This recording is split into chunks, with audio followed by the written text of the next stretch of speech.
Olá pessoal, tudo bem? Eu vou explicar nesse vídeo para vocês os passo a passo, né, do roteiro que vocês vão realizar nesse nosso laboratório hoje, tá? Então, tem um roteiro, tem aqui a introdução com os assuntos que vamos estudar, né, que especificamente a determinação dos parâmetros do circuito equivalente do transformador mediante os ensaios de a vazio e o ensaio de curto-circuito. O que vocês precisam verificar nesse laboratório? Lembrar, né, dessa questão da relação de transformação, verificar a questão dos equipamentos de medição, né, como estão conectados os amperímetros, né, amperímetro em série, voltímetro em paralelo, e especificamente, né, os objetivos principais, realizar a determinação dos parâmetros mediante o ensaio a vazio, onde vocês vão encontrar a indutância de magnetização e a resistência de núcleo, e calcular também as potências, as perdas no núcleo, e o ensaio de curto-circuito, onde vocês vão calcular as resistências e indutâncias do primário e do secundário e também as perdas no cobre. Ponto 3, né, o mais importante, que são os procedimentos, tá? Então, assim, eu coloquei esses passos, né, A, B, C, D, E, F, G, e o que vocês precisam considerar? No passo A, tem aqui o link do MATLAB Online para vocês abrirem a sua conta. Isso é importante, tá, gente? Sem a sua conta, vocês não vão conseguir realizar esse laboratório. Não é pago, tá? Para abrir a conta, é só se cadastrar. Tem aqui o tutorial que minha aluna fez, uma aluna do 10º semestre agora, da FMU, que vai se formar, né, esse semestre. Ela fez esse tutorial para vocês cadastrarem. Tá? No seguinte passo, estou pedindo para vocês analisarem um infográfico, tá? Aí eu vou mostrar para vocês o meu infográfico, que é esse aqui. Opa, esse aqui. Tá? Então, no infográfico, como vocês podem observar, temos alguns detalhamentos importantes, tá? Por exemplo, o que quer dizer que o ensaio foi realizado no primário?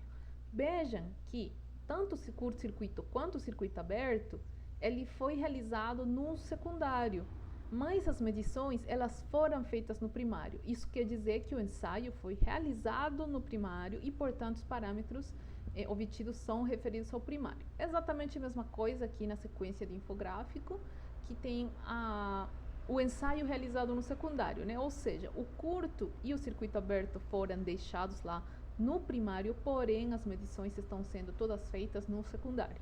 Tá? Então, isso é importante que fique bem claro mesmo, né, para vocês.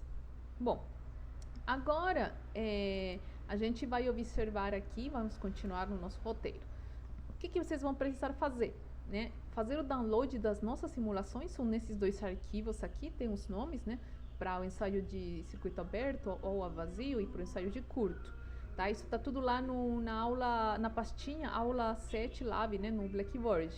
E depois eu deixei aqui um tutorial para vocês fazerem o upload desses arquivos lá no MATLAB Online, porque precisa estar na nuvem, né? Ele não permite a gente fazer uma simulação desde das nossas pastas do HD. É necessário que a gente faça esse upload. Então aí eu deixei o tutorial também. Finalmente, vocês vão realizar as simulações. Eu deixei aqui, né, as simulações, como fazer, né, o ensaio a vazio, como fazer o ensaio de curto, tá? E com esses dados, né, vocês vão precisar anotar os valores medidos de potência, corrente, tensão, e depois fazer os cálculos, tá? Uma vez que vocês façam os cálculos, que daqui a pouco eu vou detalhar melhor, vocês vão conferir se eles estão corretos nesse site que eu deixei aqui, que foi elaborado por um aluno também da FMU, tá? Que ele fez a iniciação científica, tá? Então aqui tem os dados que tem que ser considerados e como que ele funciona. Deixa eu colocar aqui. Né? A gente vem e coloca, por exemplo, as informações dos ensaios. Eu vou colocar aqui os resultados, tá? De uma simulação ou de um ensaio realizado previamente, que não é o mesmo da simulação, tá? Então tem tensão de circuito aberto, corrente no ensaio de circuito aberto, a gente tem a potência e mesma coisa aqui para os ensaios de curto, né? Vou colocar aqui os valores, né? Tensão, corrente, potência. E a gente precisa colocar quais são as tensões do primário e quanto que era a tensão do secundário e só calcular. Então, o circuito ele está fornecendo, né, os valores, né, os parâmetros. Temos aqui os valores para o circuito primário, para o secundário, né, o circuito em T, no caso, os dois. Aqui a gente tem para o circuito sem L, né, tanto para o primário quanto para o secundário, tá bom? Então, bom, estava demorando mesmo para carregar, já estava com essa preocupação. E aqui tem o circuito também, tá certo? Então, vocês podem verificar aqui, né, os resultados conforme o circuito equivalente característico e os valores que cada um deles adota. Então, essa ferramenta ela vai ser útil para vocês conferirem os resultados. Gente, por favor, usem para conferir, tá? Porque assim, é importante que vocês entendam de onde está saindo. A gente tem essa ferramenta, obviamente, vamos usar, já que tem, eu sempre falo isso.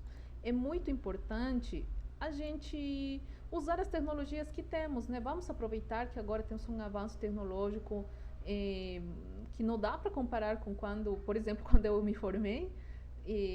Então, assim, é necessário a gente fazer uso das tecnologias, tá? Mas também é muito importante que vocês saibam de onde estão saindo as coisas.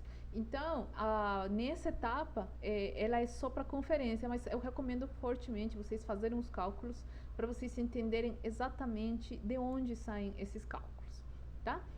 Eu vou voltar aqui no nosso roteiro. Então, aqui tem, né, no ponto 4, os resultados, tá? Então, aqui tem, nesse primeiro item, as especificações, né, as características do nosso transformador, potência, tensão, frequência. E tem aqui os valores de tensão com que foram realizados os ensaios de circuito aberto e curto-circuito, que eles estão já assim definidos na simulação que eu passei para vocês. O que vocês precisam? Anotar os valores das medições, encontrar, né, as impedâncias para todos os circuitos equivalentes, desenhar os circuitos e calcular o rendimento, tá bom? Com essas especificações aqui.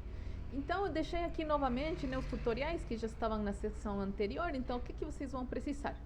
Primeiro, né, anotar os valores que vocês pegaram lá na simulação. E com esses valores, temos algumas informações, né? A potência medida a vazio, ela já são consideradas, esse valor já é considerado as perdas do núcleo. Agora, a potência de curto-circuito, ela já é considerada como perdas no cobre. Então, aqui eu coloquei no circuito aberto, o que eu vou calcular, como que eu vou calcular, né? Então, estão aqui todas as fórmulas que a gente viu na aula. E aqui eu estou recomendando para vocês colocarem as informações, na verdade estou solicitando vocês fazerem isso no seu relatório, dos valores calculados aqui, né, do RC, do XM, tanto para o primário quanto para o secundário. Então, eu coloquei aqui P de primário, S de secundário, e aí vocês precisam decidir se vocês vão dividir ou multiplicar pelo valor de A ao quadrado, tá? E depois, apenas para conferir se esse valor medido era mesmo, né, as perdas do núcleo, estou colocando a fórmula aqui para vocês calcularem. Mesma coisa para o ensaio de curto-circuito, tá? Todas as fórmulas nessas linhas aqui, só para vocês substituírem o valor correto que vocês vão calcular. E aqui também, né, para vocês preencherem. Eu coloquei aqui os dados do primário, os dados do secundário, das resistências e indutâncias equivalentes, tá bom? E aqui vocês precisam calcular para o circuito em T, né? Porque do jeito que está aqui, apenas para o circuito em L. Então, aqui é só dividir por 2, né? Os valores aqui em amarelo e só dividir por 2 os valores em pink, tá? Finalmente, a mesma coisa, calcular as perdas no cobre, só para conferir se realmente era o que a gente tinha medido.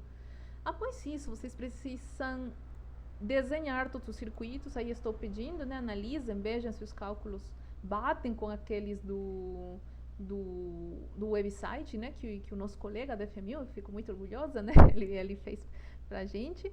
Então, vocês só após conferirem que está tudo certo, colocam aqui os desenhos de todos os circuitos. Finalmente, o cálculo do rendimento. Como que você calcula o rendimento? Potência de saída, a potência dividido, né, pela potência de saída, mais a potência no cobre, as perdas, né, mais as perdas no núcleo, tá? O valor de potência de saída, eu acho que talvez não atualizou o meu arquivo, mas eu tinha definido, tá aqui, né? Vocês precisam calcular esse valor, tá? É 12 kW o valor de potência de saída que vocês vão usar para calcular a potência. Finalmente, conferir, né, usar aquele website. Eu até vou atualizar aqui o link, né, do app que o nosso colega Nathan fez, é Nathan, né, o nome dele. E aí vocês vão conferir, né, se está tudo certo, né? Pelo menos essa primeira vez é muito importante que vocês façam isso. Se não, vocês corrigem os cálculos, né, e verificam o que eu fiz errado, por que não está dando certo aí meus cálculos. Será que eu errei aqui na interpretação? O ensaio era no primário, era no secundário? Então isso é muito importante, tá? Que vocês tenham em mente. Aí eu vou deixar aqui um forms, né, para vocês responderem questões de usabilidade e questões de conteúdo, tá? Para ver se vocês estão mesmo acompanhando todos esses procedimentos, tá bom? E não se esqueça, adicionar aqui nesse item 6 o formulário, o comprovante que vocês preencheram o formulário. Gente, não é para vocês postarem 2 arquivos, é para vocês postarem simplesmente esse roteiro aqui com todas as informações prontas, tá? Dos itens 1 até o item 3, vocês não precisam fazer nada. O que vocês vão precisar complementar são os itens 4, 5 e 6, tá bom? Então, gente, por favor, se atentem, tá? Eu estou fazendo esse vídeo justamente para ficar claro, eu sei que fica longo, mas também vocês não estão fazendo uma coisa simplesinha assim. Então, quando a gente está fazendo um trabalho mais complicado, obviamente as informações, as instruções, elas vão ser mais complicadas. Então, tem que prestar atenção, não tem como, tá bom? Então é isso, pessoal. Eu estou de plantão, né, para tirar as suas dúvidas. E qualquer coisa, né, só chamar, tá bom? Bom laboratório aí, espero que vocês aproveitem bastante. Tanto, né, o MATLAB online, para quem nunca usou, acho que vai ser uma experiência legal, né, conhecer um novo software. E também, né, aquele website que foi desenvolvido por um colega da faculdade, né? Eu acho que serve também de motivação para vocês aprenderem, né, conteúdos diferentes, uso de tecnologias, né, programação, qualquer um que seja o ambiente de programação, para poder elaborar as nossas próprias ferramentas de análise e cálculo, né, em qualquer matéria que a gente estiver fazendo, tá bom? Até mais, gente.